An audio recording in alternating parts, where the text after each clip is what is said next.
Chapter 7.1.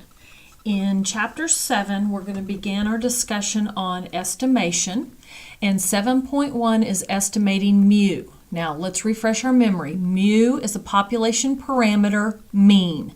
Basically, what that means is population, every or all people or items, and it's a parameter, so it's a numerical measurement. Which one? The mean or the average. So what that tells us is we do not have mu, so we're going to estimate it. Now, one of the terminology they use in the book is called the point estimate. When you see the words point estimate, it's just asking you, what is your best guess? We don't know mu. What is your best guess for mu? What is your point estimate for mu? So point estimate is the same thing as your best guess. Well, our X bar, which is our sample mean, so this is a sample statistic, it is my best guess for my population mean. S, which is the sample standard deviation, is the point estimate or best guess for sigma, which is my population standard deviation. So the sample mean is your best guess for the population mean. Your sample standard deviation is the best guess for your population standard deviation. So when you are estimating, you always have to consider what is called the margin of error. If you'll ever notice on TV, when they give you a statistic, you'll see it a lot when there's like a presidential race. It will give you a state. It'll say, okay, in the state of Oklahoma, this president is going to get 48% of the votes. Well, they're not asking every registered voter in Oklahoma. They have gathered a sample, and so that is their estimate. That is their point estimate or their best guess.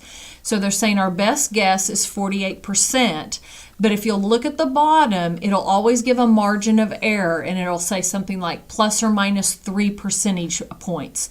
So what they're telling you is this is our point estimate or our best guess, but there is a margin of error, so there's more of a range that it might be. So we're going to spend some time first learning how to calculate the margin of error.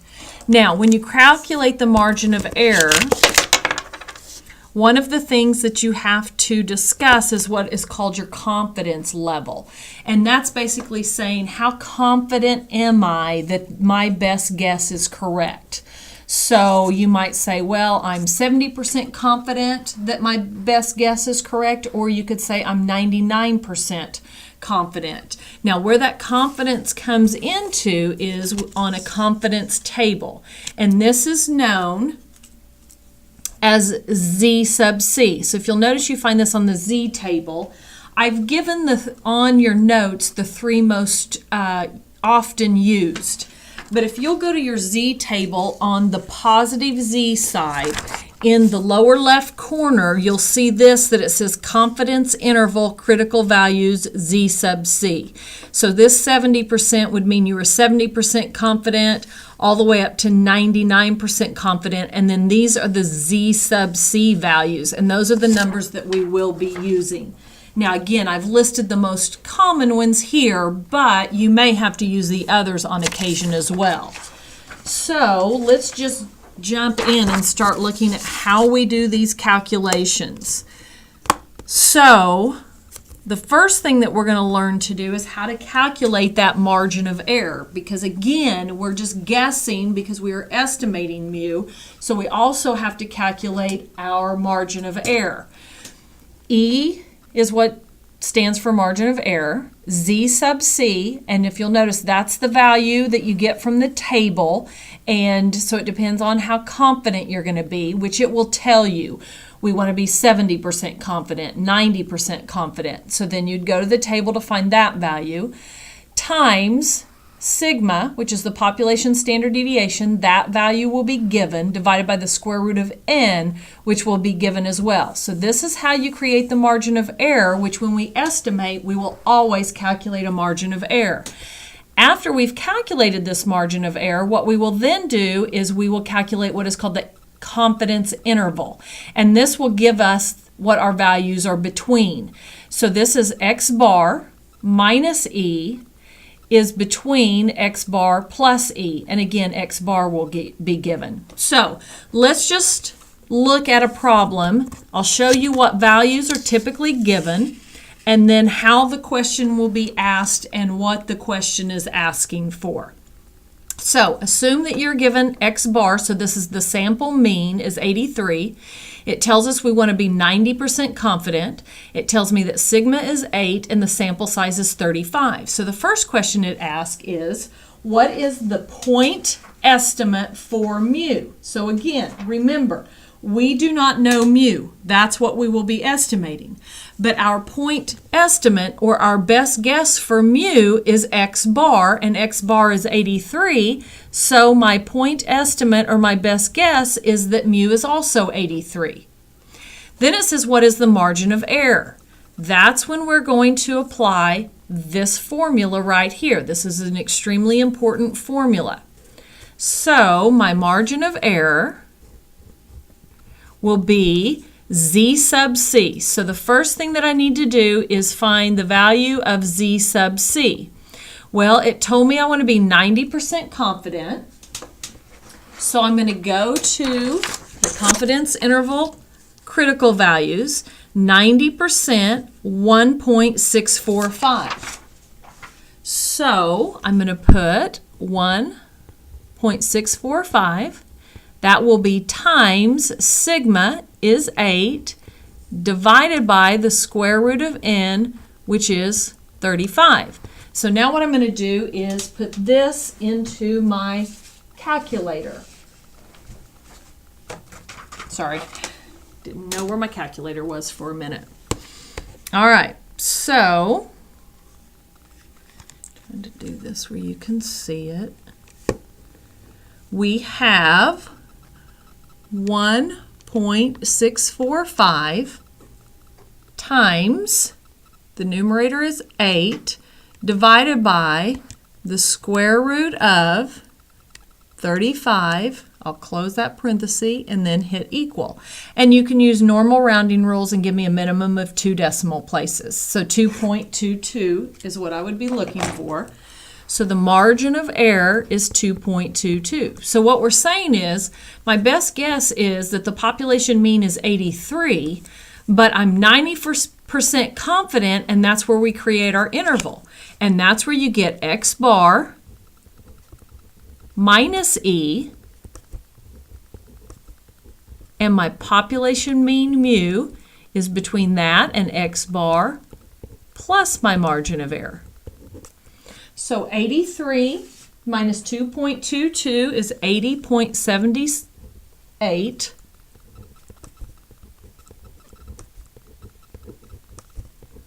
And then 85.22.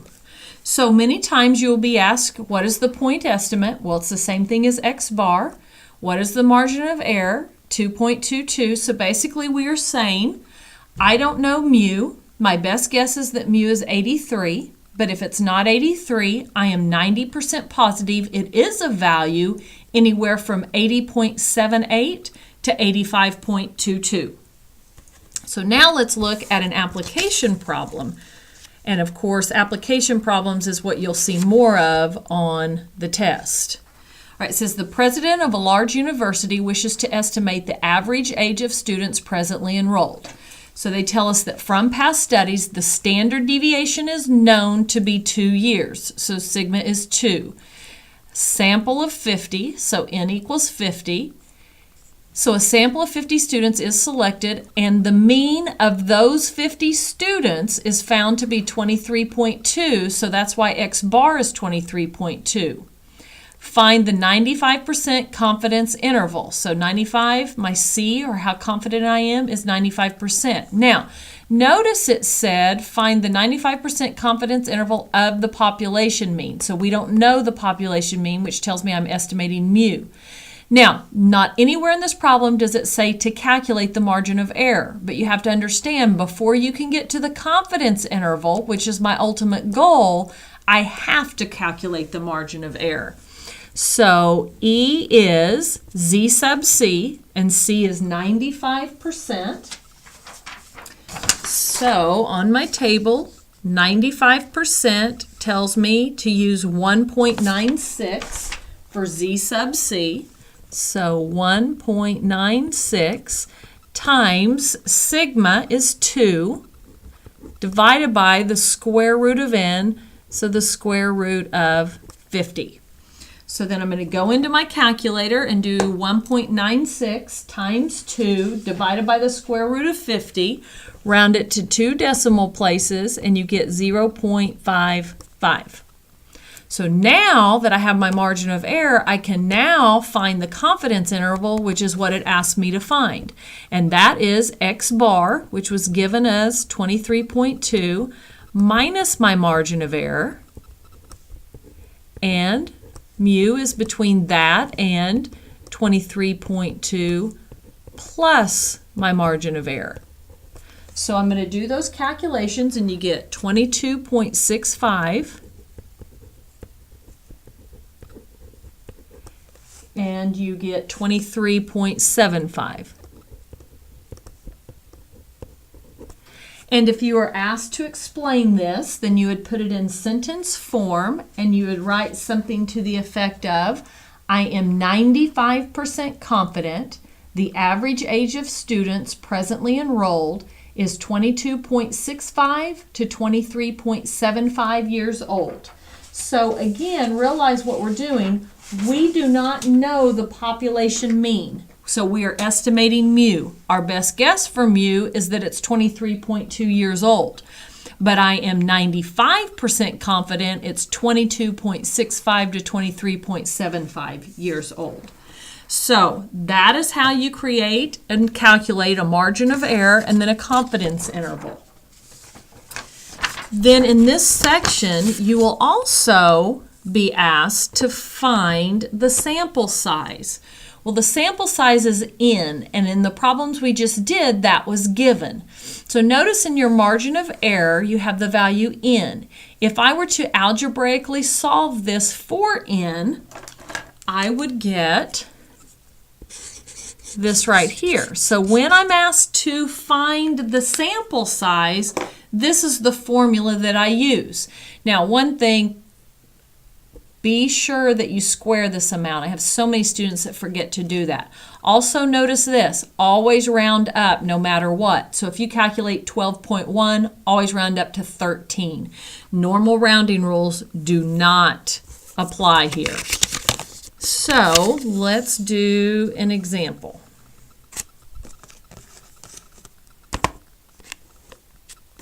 All right, it says given sigma is 8.94. And if you'll, well, let me pull down so we can see the formula too, maybe at the same time. Let me move my computer back a little bit. Okay, so maybe we can see all of this together. All right, so it says given sigma is 8.94. What sample size? So right there it tells me that I'm calculating for n. It wants to know n. When it wants to know n, be aware that how confident you are will be given, sigma will be given, and E will be given. You do not have to calculate E, and I'm going to give you a key word to watch for on this. Okay, it says what sample size should be used to be 90% sure. So right there is how confident we are. So C is 90%. They already gave me sigma.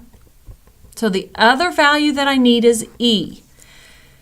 90% sure x bar is within 0.5 inches of mu. This word right here, the key word is within. Anytime you see the word within in these problems, the value that follows is your margin of error.